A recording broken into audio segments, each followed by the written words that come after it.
teman-teman, balik lagi sama aku Fitri Anggreni, salah satu mahasiswi di STI PPD Bank Jateng, Semarang. Oke, jadi di kesempatan kali ini aku bakal ngerjain latihan uji non-parametrics. Jadi di sini ada 3 soal, dan untuk soal yang pertama latihannya yaitu soal yang pertama, menguji apakah distribusi nilai statistika dari 30 mahasiswa jurusan statistika normal atau tidak. Berikut adalah nilai statistika dari 30 mahasiswa jurusan statistika tersebut. Jadi, di sini kita sudah dapat sampel dari nilai 30 mahasiswa jurusan statistika. Nah, setelah itu kita pergi menuju ke SPSS-nya untuk kita uji. Nah, seperti biasa kita pergi ke variable view dulu. Lalu kita isi seperti biasa ya. Jika sudah, lalu kita langsung pergi menuju ke data view. Jadi di sini kita akan menguji data untuk satu sampel. Jadi kita di sini menggunakan uji Kolmogorov-Smirnov. Nah, setelah kita memasukkan variabel view, kita memasukkan data sampel tadi yang sudah kita lihat di awal. Nah, setelah data semua sudah kita masukkan, di sini kita bisa lihat ada 30 sampel mahasiswa. Lalu kemudian kita pergi menuju ke bagian analis.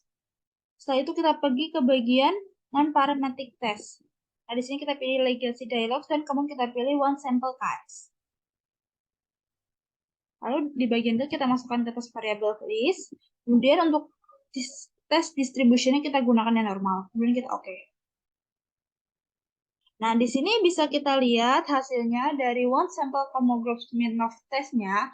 Untuk N-nya sendiri itu 30. Norma parametersnya untuk min-nya 73,1 atau 73,2. Terus untuk standard deviation-nya 10,22. Nah, untuk tes statistiknya 0,133. Jadi dengan hipotesis yang digunakan yaitu H0 distribusi populasi mengikuti distribusi normal dan untuk H1 itu distribusi populasi tidak mengikuti distribusi normal. Berdasarkan hipotesisnya yaitu di mana H0 distribusi populasi mengikuti distribusi normal, H1 distribusi populasi tidak mengikuti distribusi normal. Pengambilan keputusan dasar berdasarkan probabilitas yaitu jika probabilitas lebih besar daripada 0,05 maka H0 diterima. Sedangkan jika probabilitas kurang dari 0,05 maka H0 ditolak. Nah, keputusannya itu terlihat bahwa pada dalam kolom asim sigma to tailored untuk uji dua sisi adalah 0,184. Karena kasus adalah uji satu sisi, maka probabilitas menjadi 0,184 dibagi 2, sehingga sama dengan menghasilkan 0,94. Di sini didapat probabilitas di atas 0,05, maka H0 diterima atau distribusi populasi mengikuti distribusi normal. Nah, untuk soal yang kedua ini sendiri yaitu seorang guru ingin mengetahui bagaimana respon siswa dalam belajar dengan memberikan 4 metode yang berbeda. Pada minggu pertama diberikan metode A, minggu kedua diberikan metode B, minggu ketiga diberikan metode C, dan minggu keempat diberikan metode D. Masing-masing metode dilakukan pengukuran mengenai reaksi dan keaktifan siswa dalam menerima pembelajaran yang diukur dengan skala ordinal 3 kategori, yaitu buruk, sedang, dan baik. Nah, di sini bisa kita dapatkan sampelnya, kurang lebih ada 20 sampel. Nah, jadi di kali ini kita akan menggunakan uji yaitu dengan menggunakan uji data 3 atau lebih sampel yang berhubungan atau dependent. Jadi kita menggunakan uji Friedman. Nah, setelah itu kita langsung pergi ke bagian SPSS-nya. Nah, di bagian variable view kita isikan dulu data-datanya. Nah, setelah data kita masukkan, kita masuk ke bagian data view, dan kita masukkan data-data yang tadi sudah kita lihat.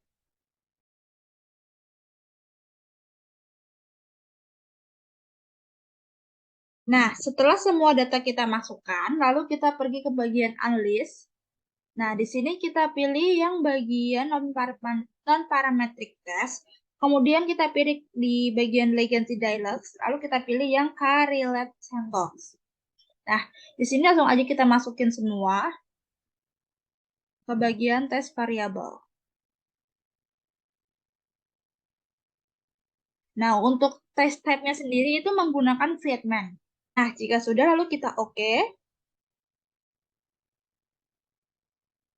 Nah, di sini bisa kita lihat hasilnya yaitu dari hasil Vietman text-nya, di mana min range-nya untuk A sendiri yaitu dengan hasil 2,03, B itu 2,83, C itu 2,28, dan D itu 2,88. Nah, kita dengan menggunakan hipotesis di mana untuk H0 sendiri itu populasi dalam suatu blok atau keempat pelajaran tersebut itu mempunyai penilaian yang sama. Sedangkan untuk H1 sendiri itu sekurang-kurangnya dalam cenderung perlakuan output itu lebih besar dalam perlakuan yang lain. Kita mengambil keputusan di mana probabilitas menggunakan 0,05 atau sama dengan 5%. Nah, jika probabilitasnya lebih besar daripada 0,05, maka H0 diterima. Sedangkan jika probabilitasnya kurang dari 0,05, maka H0 ditolak. Nah, di sini bisa kita lihat sendiri dari hasil asim sigmanya sendiri itu adalah 0,003, di mana dari probabilitas kita adalah jika kurang dari 0,005 maka H0 ditolak. Berarti karena di sini hasil sigmanya adalah 0,003 maka H0 tersebut ditolak. Untuk soal ketiga sendiri yaitu untuk menguji apakah obat kuat berpengaruh terhadap kekuatan seseorang berlari mengitari stadion, sejumlah sukarelawan mengitari stadion tanpa minum suplemen sebelumnya. Beberapa hari kemudian, sukarelawan yang sama dengan meminum obat kuat berlari mengitari stadion. Nah, berikut adalah hasil datanya. Nah, di sini bisa kita lihat ada data sebelum dan sesudahnya. Jadi kita langsung aja pergi ke SPSS.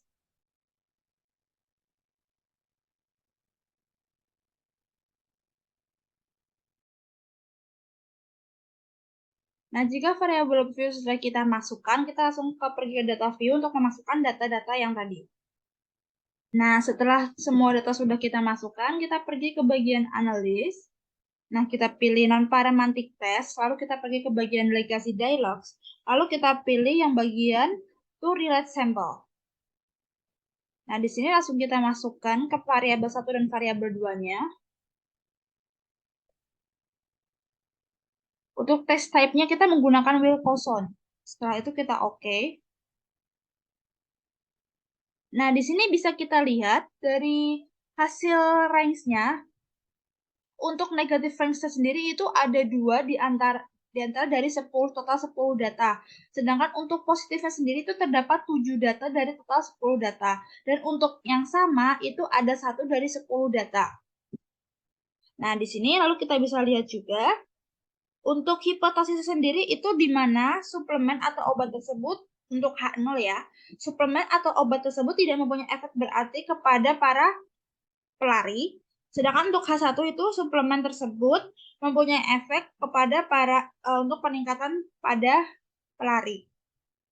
Nah, dengan mengambil keputusan ini bisa kita lihat berdasarkan dari hasil probabilitas, di mana kita menggunakan probabilitas yaitu 5% atau 0,05, di mana jika probabilitas lebih besar dari 0,05 maka H0 diterima. Sedangkan jika probabilitas kurang dari 0,05 maka H0 ditolak. Jadi keputusannya itu terlihat bahwa dari kolom sigma two-tied ini untuk telah diuji untuk dua sisi adalah 0,064. Karena kasus uji ini karena kasus adalah uji satu sisi, maka probabilitas menjadi 0,064 dibagi 2, di mana hasilnya adalah 0,32. Nah, di sini probabilitas bisa kita lihat bahwa H0 diterima di mana karena probabilitas adalah di atas 0,05.